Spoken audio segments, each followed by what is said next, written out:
how's it going, everybody? Tyrone Smith, the youth minister here at the Church Without Walls. I'm super excited today as we kick off week 3 of the Iceberg series. It's this series that's really going to actually challenge you all in regards to your life and your purpose and your position in life, understanding and knowing that God has designed each and every one of you all to be great. Yes, each of you all are designed to be great. We're going to recap the story of David as a boy that became this king in his story in his life before the throne and after the throne. But remember to like, subscribe, and share, and let everybody know what we're doing here at the Church Without Walls. Hey, but don't move. Keep it locked. Let's hear from the Ignite Worship team. Let's get it going.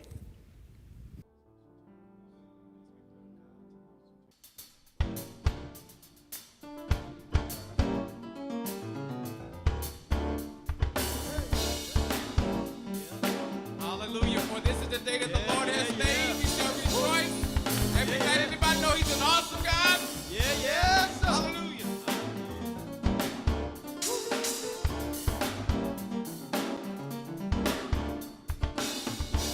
Come on, wherever you are, just put your hands on it like this. Yeah. Say, our God, say. Our God is an awesome mighty race from heaven above with wisdom, power, and love. Our God is an awesome God. Our God. Our God is an awesome mighty race from heaven above with wisdom, power, and love. Our God is an awesome You're marvelous and you're marvelous and you're glorious. You love us being victorious. You took away the fear in us. Now we praise you because you can deliver us. There ain't no stopping us. No. There ain't no blocking us. Come on. No, they clap your hands with us. like this. Come on, come on. Our God. Our God is an awesome mighty race from heaven above with wisdom, power, and love. Our God is an awesome God. Our God, our God. God is an awesome mighty race. Yes, sir. We're We're going to go one more time. Marvelous and you're glorious. You love us be victorious.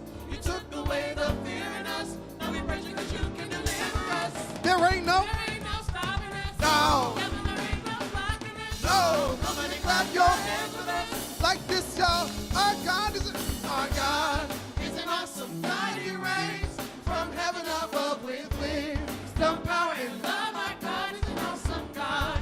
Our God is an awesome mighty race from heaven above with wisdom, power, and love. Our God one more time. Our God is Our God is an awesome mighty race from heaven above with wisdom, power, and love. Our God is an awesome God. Our God. An awesome mighty race from heaven above with wisdom, power, and love. Our God is an awesome God. Say, He reigns. He reigns. He reigns. Yeah. He reigns. He reigns He reigns. forever. He reigns. Say, He reigns. He reigns. He reigns. He reigns. He reigns. He reigns. Hey. He reigns. He reigns. He reigns. He reigns. Yes, He He reigns. reigns. Yeah. He He reigns. reigns. He reigns. Oh, He He reigns. reigns. Oh, He reigns. He reigns. He reigns. One more time. He reigns. He reigns. He reigns. He reigns. He reigns. Reigns. Forever and He ever. reigns. He reigns. We know You He reign. reigns. We say You reign. He reigns. He reigns. Forever and ever. He reigns. He reigns. He reigns. He reigns. God, we know You reign. He reigns. Reign. Forever and ever. He reigns. He reigns. He reigns. He reigns. He reigns. He reigns. Say, our God. Our God is an awesome God. He reigns from heaven Let me hear you. above with wisdom, power, and love. Our God is an awesome God. Our God, our God, yeah. is an awesome God. He reigns from heaven above with wisdom, power, and love. Our God is an awesome God. Come on, clap your hands wherever you are.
How's it going, everybody? I'm super excited, man, just to get this thing going again with you all today as we reflect over this particular series titled Icebergs. In this series, we've actually looked over the past couple of weeks at the story of David, the boy that would become king. And the thing I want you all to realize as we reflect over this series, I want y'all to remember a fundamental thing that we actually talked about in week 1. Everybody know what an iceberg is, but when you think about an iceberg, you only actually see 10% of the iceberg. 90% of the iceberg is really actually underwater or underneath that you typically don't see. And as we reflect over the story and the life of David, the boy who will become king, before he was appointed king, his appearance wouldn't be that of which you would say, like, he is the guy that's actually going to lead a nation. He is the guy that's going to defeat giants. He is the guy that's going to be like just all in. He is a guy that's really going to be unstoppable because of his mind, his insight, and his preparation. But when you look at him, as we have actually unpacked and unfolded the story, he is not the ideal person. But what do we know? Man looks at the outward appearance, but God looks at the heart. And we learned that in week 1 that,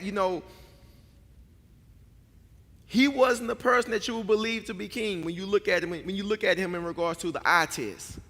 But yet, he was the person, he was the one that actually will become king. He was the one that actually defeated this giant, Goliath, that nobody wanted to take on. He is the one that got all the love and all the support from all the people because he defeated like tens of thousands, and Saul only defeated like thousands. So the people champion his name because of who he is and what he's done. But initially, people wouldn't actually see him as being this warrior. People would not actually think or believe that he was prepared for everything that he would endure. But the most critical thing you all must realize and understand that God was with him throughout the journey. But at the end of the day, it was all about his preparation in regards to understanding and knowing that God was with him. But at the same time, he had a heart that was for God. But when he became king, he made a great mistake. And when you think about King David, most of the time, there are 2 particular moments or instances that you think about. You either, if somebody tell you about the story of King David, 1 or 2 things are going to come to your mind about him. I'm sure everybody on the other side of the camera, even the media team, may be thinking the same thing. I mean, because they're all biblical scholars in their own right away. But there are at least 2 stories that actually come to mind when you think about David, the boy who will become king. You think about how he defeated Goliath, this unstoppable, immovable juggernaut of a giant, or you think about the great mistake that he made with Bathsheba.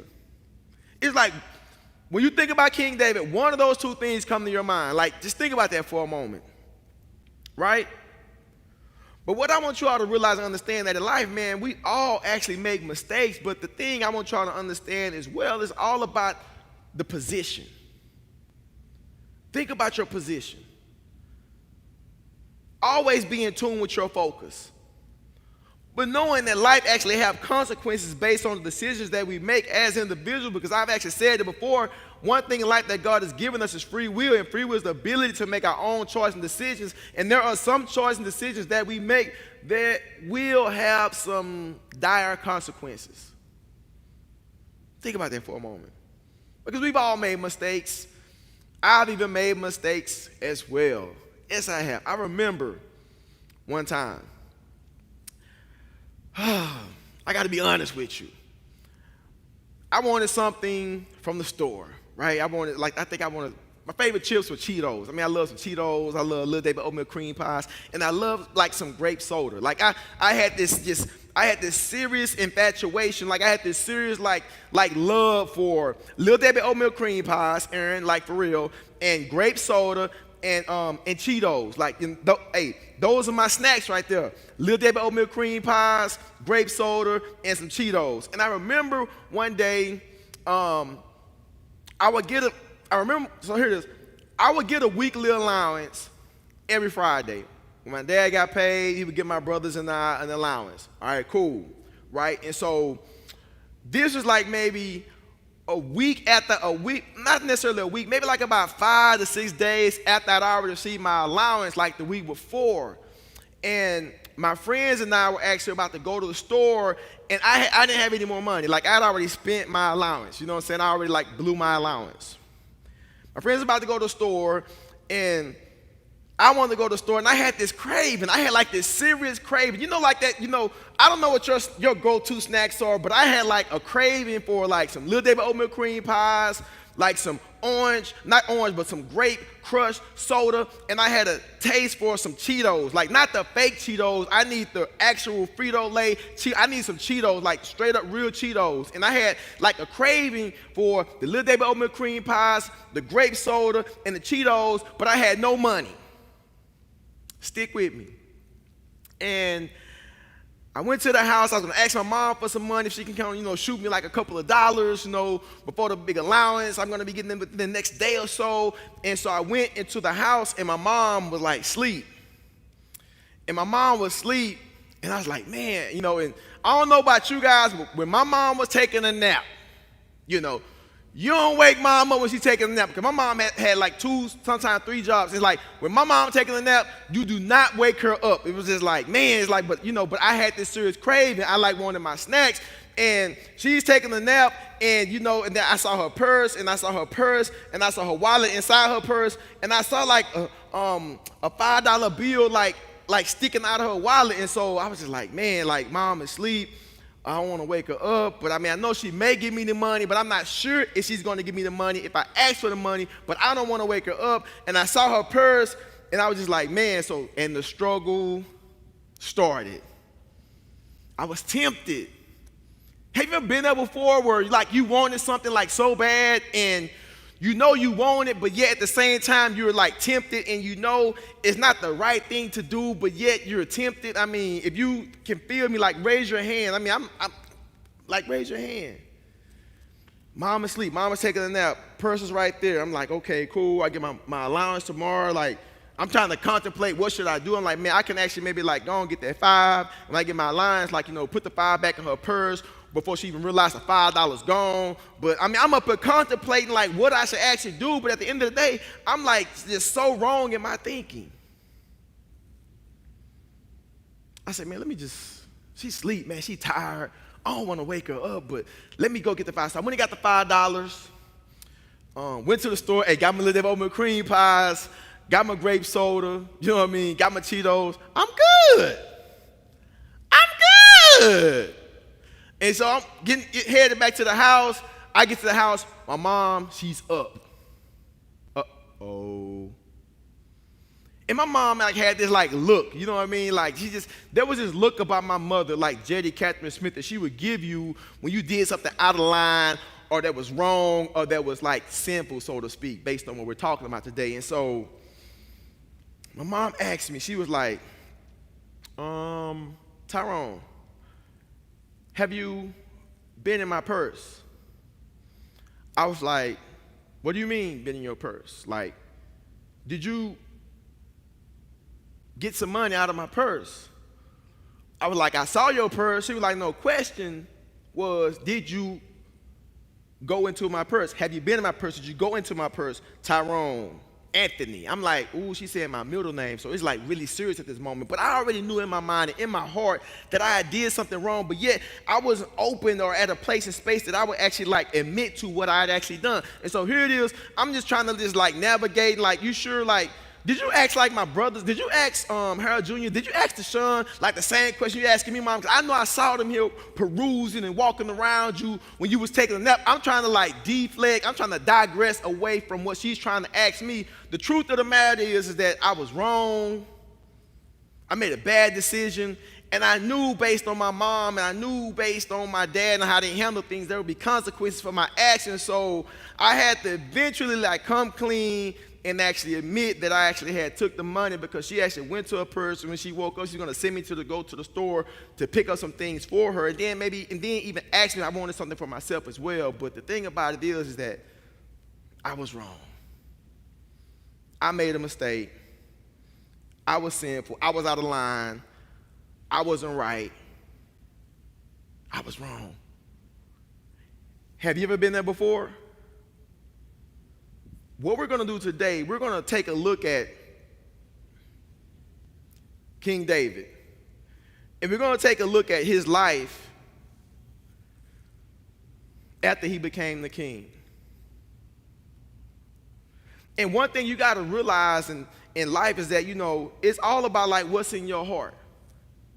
If you have pure motives and if you have pure intentions in regards to everything that you do, you're not going to put yourself in situations that are going to be against what it is that God may actually have for you. Think about that for a moment. If you think about and live in such a way where Christianity is a lifestyle in regards to your decision making, there will be so much more that you can do in regards to your decision making where you're not stuck, stupid, or trying to figure things out based on your actions. Because at the end of the day, it's really all about you in regards to who you are based on who God is calling and created you to be. But based on who you are and based on who God is calling and created you to be, it's all about like what's in your heart, what's below the surface. And this series actually paints the picture in regards to help us understand deeper what it means to be all that God would actually have before us as individuals when you think about your heart. Because the thing about it is we're going to make mistakes. And then when you make a mistake, like I was trying to cover up my mistake. I was trying to cover up my sin. And I'm sure a lot of y'all can actually relate to that. So I want you to understand this. When we lie to cover up a mistake, we truly only make things so much worse. Right? We only make things so much worse. And we're going to see that's basically what happened with King David. Right? And I'm going to read to you the scripture before I actually get into the analyze this particular chapter here in the book so we can have an understanding, all right? So here it is. 2 Samuel 11, verses 2 through 3, all right? No, we're going to go 2 Samuel 5, 1 through 2. We're going to go there first, all right? Then all of the tribes of Israel came to David at Hebron and said, "Behold, we are your bone and flesh.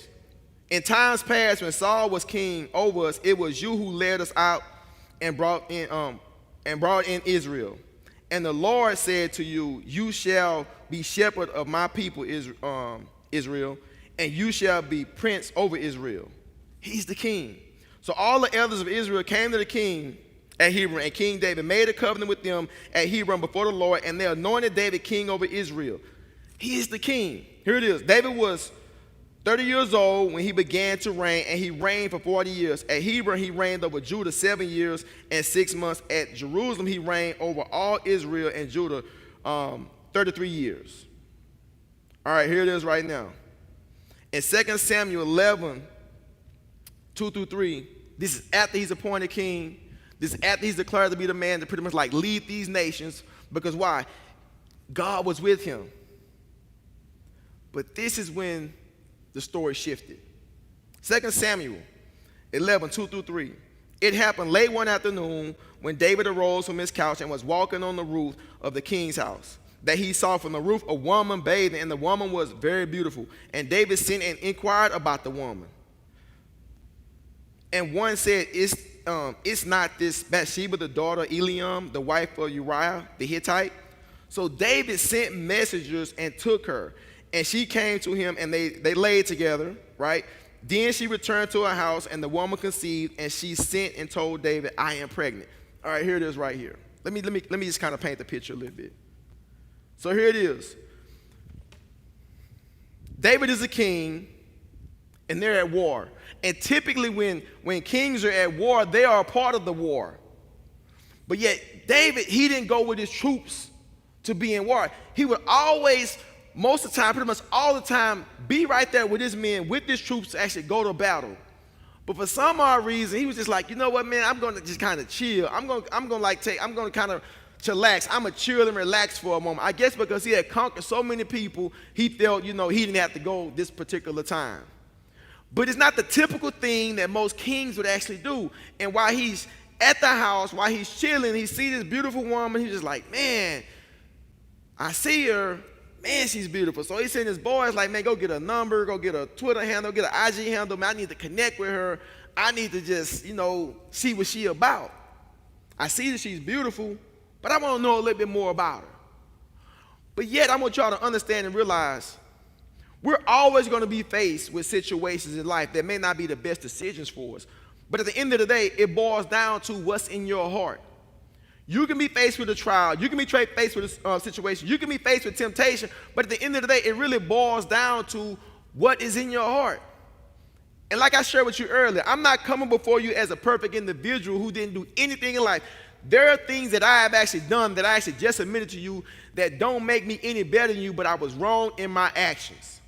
And so basically what we're going to do, we're going to analyze this particular chapter in 2 Samuel and see how King David was actually wrong in his actions. And we're going to give you some points of focus that you can actually utilize in regards to making sure that you stay clear and that you have a pure heart and pure mind and all motives based on what you desire to do in life.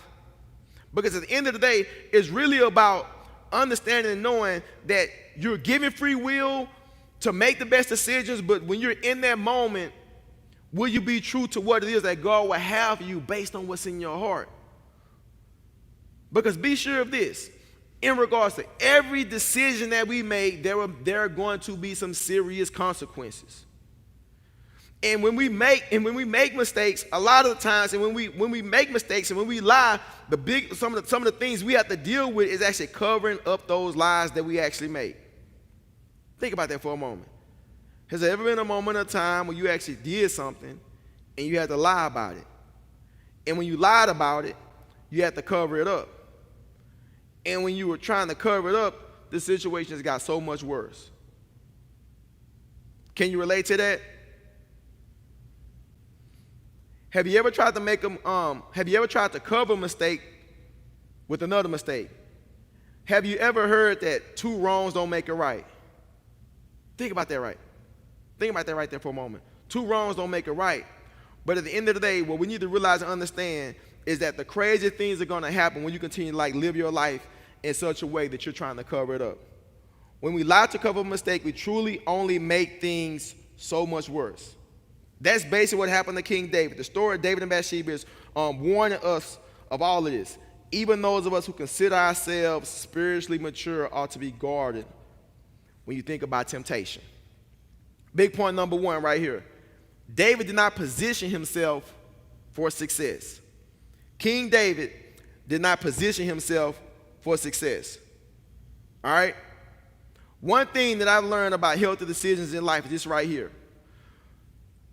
When you think about positioning yourself in healthy decisions, there are certain things there are certain places I'm not going to go as far as positioning myself as far as healthy decisions if I have a battle or a struggle with something. Think about that for a moment. If you're an individual that have issues with drinking, or you know somebody that have issues with drinking, would it be a smart thing to go to a party where people are going to be drinking? Think about that for a moment. Positioning yourself. There was once a student that I knew that he had some issues. And he really didn't want to go to this particular party because he knew at this particular party there were certain things that were going to be happening at the party. And he told me that he really wanted to go to this party because all of his friends were going, and he knew certain things would be happening there. And I knew that there were certain struggles and battles that he actually had in his life. And I was like, you know what? It may not be the best thing for you to go, but the thing about it is, he was so focused and consumed on what his friends would think about him if he didn't go. Have you ever been in that situation before where you know something may not be good for you in regards to position or space or place that you may have a desire to go, but yet outwardly you're so worried about what your friends think about you? You're not worrying about the depth in regards to your heart and your life and your purpose. You're so focused on the outward, what will other people think? Have you been there before? And so when you think about this particular point right here, when we talk about the position, David did not position himself in regards to being successful. And that's one of the things that we have to continue to realize and understand and know as individuals. If you want to succeed in life, there are certain places and spaces and things that you do not need to do to be the best that you can actually be.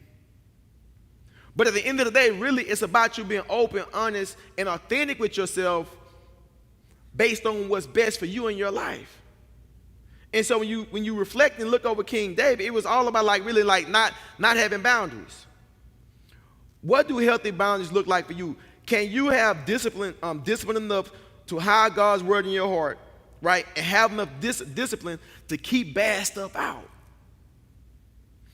It's always easier said than done, but the thing I want y'all to realize today, can you have enough hope and trust and know that God is with you in everything you deal with and go through, and not put yourself in a place or a space or position to get caught up? Think about that for a moment. David did not position himself for success. And what I mean by that is he should have been positioning himself for success is really understanding and knowing that God actually appointed him to be the king, and the king typically always go to war with their soldiers.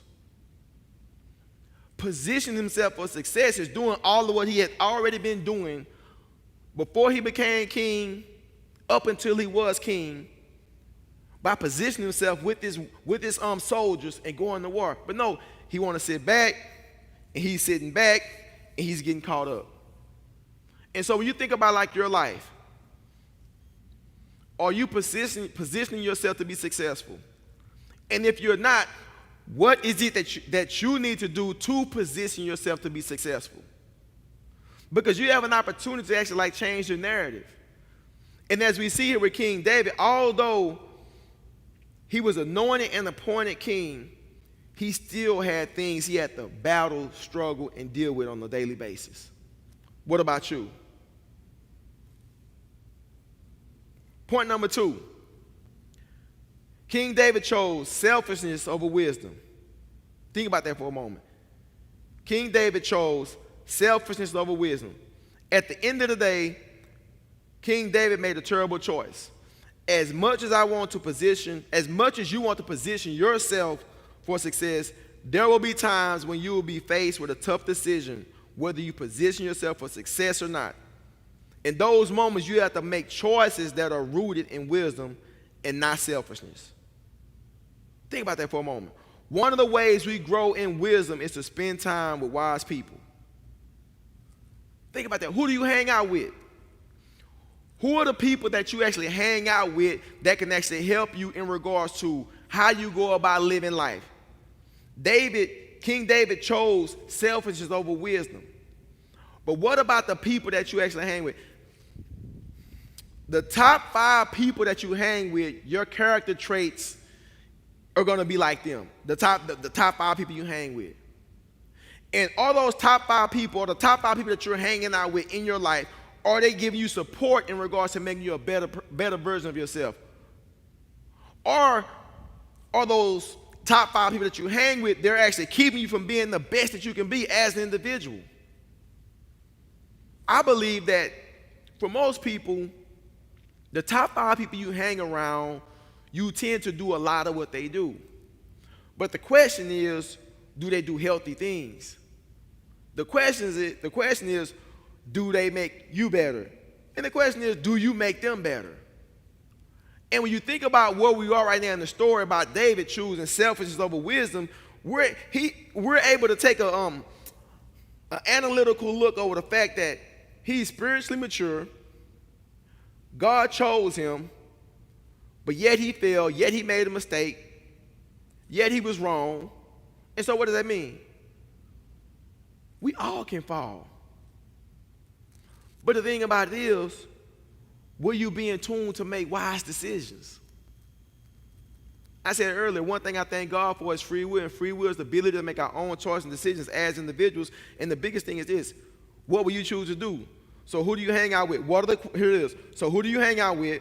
What are the qualities and characteristics of those 5 people that you hang out with? Is it possible that you're hanging out with people who are influencing you in negative ways? And if they are, what will you do? We ought to be people and individuals that actually choose our friends wisely.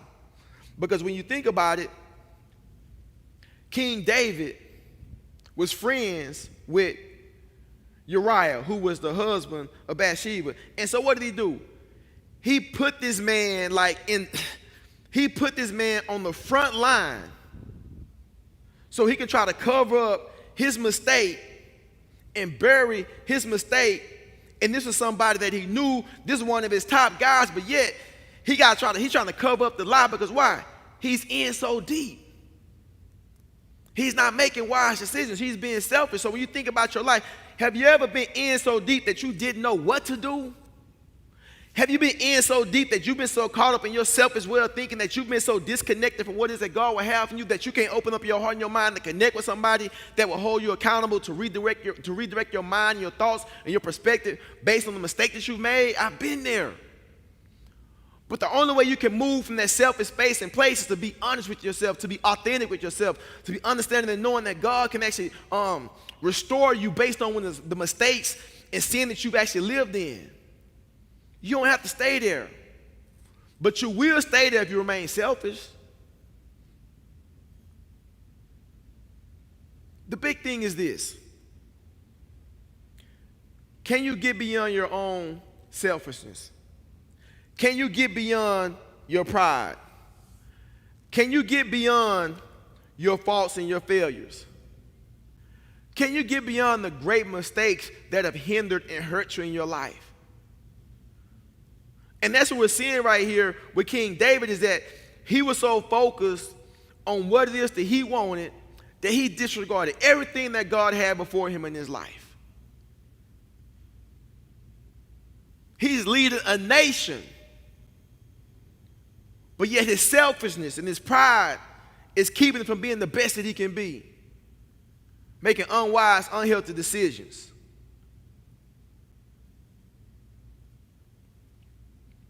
A fool can be defined as someone who knows how to make good decisions and make poor decisions all the time. Think about that for a moment. You can be smart, but do you make smart decisions? You can be wise, but do you use your wisdom? Think about that for a moment. Big point number 3 right here. David's foolishness had heavy consequences. I don't think it can be overstated that our actions have consequences. We talked about that earlier. We all know it, but sometimes we rush into decisions without considering the cost. It's been said that sin will take you farther than you want to go, keep you longer than you want to stay, and cost you more than you want to pay. So many times sin consequences actually end up doing more damage than you ever thought. Have you ever thought about that? You've been so stuck in your stuff that you didn't know what to do. You didn't know which way to go because you've been so consumed with what it is that you wanted that you didn't think about the consequences because you were so stuck on self. Have you ever felt like that before? And think about that particular situation where you're so stuck in your stuff and you can't elevate out of your stuff because you've told a lie on top of a lie to cover up a lie, trying to remember the lie based on the consequences you're actually thinking about, and yet you're like going through like this vicious cycle. And so when you think about icebergs, and when you think about all people see is 10%, and when you think about all the hurt, all the betrayal, all the lies, all the stuff that you've done that's below the surface that people don't know about, and they don't know what's in your life and your heart, they don't know about these generational things that's been going on in your family that's actually affected your perspective and how you go about life, how you do life, what you say, what you think. And also you got all this stuff going on, and it just keeps perpetuating, it keeps going until you get to a point where you have to just free yourself. To understand and know that if you continue to stay in your sin, the consequences will continue to be grave.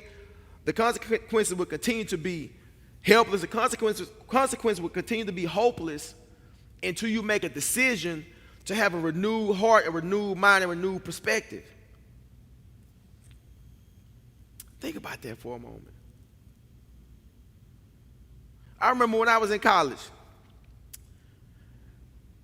And if you're in college, you maybe can relate to this. If you're not in college, I'm this store will actually help you. I remember when I was in college, I remember my mom and my dad, primarily my mom, she was like, do not get credit cards, because if you get credit cards, you're just setting yourself up for failure. She's like, when you go to college, they're gonna target you and try to get you to get these credit cards. Do not get credit cards, son. I remember I went to college. They had these tables. You get a free T-shirt. Like, if you apply for this credit card, you get a free T-shirt. And so I'm like, I want the free T-shirt.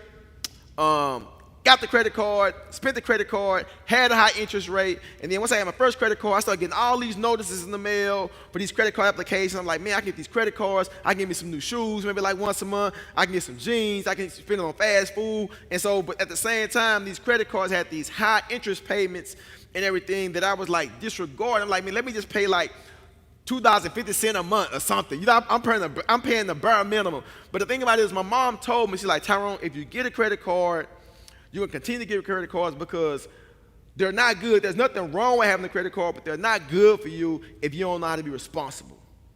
She's like, son, I learned I was irresponsible at first when I had credit cards. I just want you to don't get credit cards. Just wait till you get out of college and get your job. You should be good. But, I'm like, man, whatever. Let me get these credit cards, get this food, get these shoes, get these clothes, whatever. Boom, I get out of college, I got a job, I'm good, I'm making some decent money, but at the same time, all these credit card interest, the interest just kind of just ballooned, and I was just like, what? But yet I didn't listen. My mom tried to tell me, she's like, son, there are going to be consequences. Like, by the time I finished paying for the credit card, I paid it off. Like, I paid so much interest. The interest payments I made at the end of it, I paid, the amount that I actually used 2 times over. All because I wasn't willing to listen to what my mom was trying to share and give me as wisdom. And so when you think about your life, think about this for a moment. God is trying to position you to do some amazing things in your life. But you got to be wise to know that you can be so much greater and so much better. We all have failed. We all have made mistakes. But the thing about it is about how can you come to a point and place and space of realization to know that you don't have to stay stuck where you are. God has put you in the position to do some amazing things, but it's all about, will you have a healthy perspective? And you will only have a healthy perspective if your heart is in the right place. And if your heart is in the right place, you won't get so caught up what the world has to offer. And King David, he got caught up.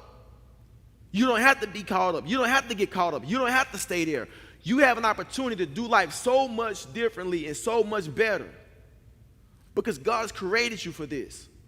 It's all about what will you do. It says in Romans 3:23, all have sinned and fall short of the glory of God. Think about that for a moment. All have sinned and fall short of the glory of God. But yet we have an opportunity to be restored. Think about that for a moment. We have an opportunity to be restored, but the thing about it is, if you stay in sin, you're not setting yourself up to succeed. It says in Romans 6:23, for the wages of sin is death, but the free gift of God is eternal life in Christ Jesus, our Lord. We're given the free gift. There's no cost. The price has already been paid, but the question is, what will you do today? The Bible says this in Romans 10:9-10. If you confess with your mouth that Jesus is Lord and believe in your heart that God raised him from the dead, you will be saved. For with the heart one believes and is justified, and with the mouth one confesses and is saved. Hear what I'm saying? If you confess, if you believe in your heart, it starts with your heart. You only see 10% of the iceberg. But there's another 90% beneath that we don't see. People see your outward appearance, what you look like on Instagram, on TikTok. People see that, but at the end of the day, it's all about like what's in your heart. Is your heart right? Are you willing to take a step outside of what everybody say, think, and feel about you as a person to be all that God has called and created you to be based on your heart? If you're stuck in sin, you don't have to remain stuck. All you have to do is confess with your mouth and believe in your heart. You too, and you can, and you will be saved. Free will. The story of the boy who will become king is a story that we all can relate to. When you think about his life in regards to this shepherd boy that's preparing the sheep and just tending to the sheep and that's killing the lions and the bears. And he comes. It's like, no, he's not the one. Because why? Man looks at the outside, but God looks at the heart. He rises up. He defeats this giant, this juggernaut of a giant, Goliath.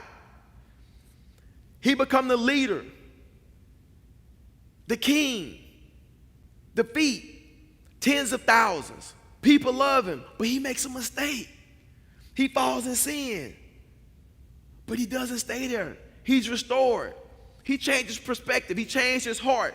He changed his way of thinking. He changed the people he was hanging around. He repositioned himself. So what about you? So you have an opportunity today to reposition yourself. But it starts with your heart. So today, if you're tuning in and you feel led to make a decision for Christ, this could be your day, this could be your moment, this could be your time to change the narrative, to change the story. And as I said, I thank God for free will. And free will is the ability to make our own choice and decisions as individuals.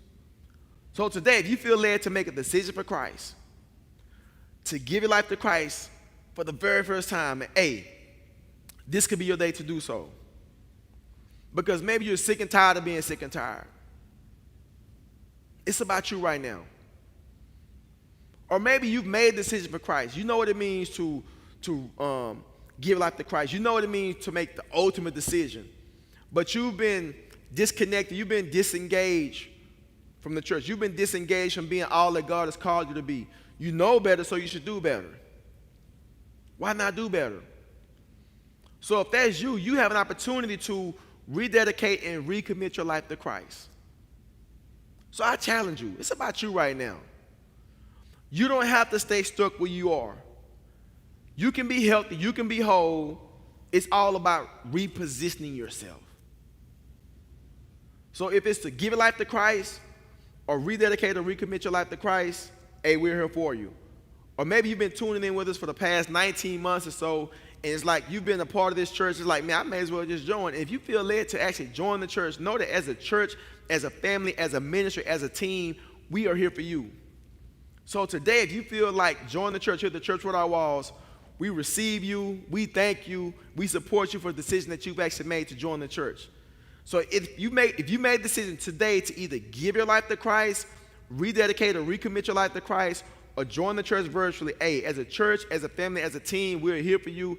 And what I want you to do, I want you to go to our website, tcww.org, right? Go to the guest tab, click accept Christ, or join the church, and somebody from our assimilation team will join and connect with you for you to be a part of this ministry. And if you made a decision, as a church, as a ministry, as a team, we give you a virtual hand clap, a virtual round of applause. We give you some major love for you making the decision to actually connect with us here at the Church Without Walls. This series is really being about, understanding and knowing that in life, you can be restored. In life, it's a journey. It's not so much about where you start, but it's all about where you finish. And when you think about like your life and your story, and you think about the illustration of the iceberg, it boils down to, what do you want your heart to look like? What do you want your life to look like beyond the surface, outside of what other people see? Man looks at the outward appearance, but God looks at the heart, and he's designed each and every one of us to be great. I just want to just thank you all for actually tuning in with us here today with Ignite Sunday Live. It's a lot that we're doing here in the life of the church. On behalf of our pastor, Dr. Ralph Douglas West, I thank you. I appreciate you all for serving and support this ministry. I thank our amazing team of media gurus who actually help us to project this message virtually throughout the entire world to be all who God has called us to be. So it's all about a collective work. And so if you support this ministry, we thank you as well from the bottom of our heart.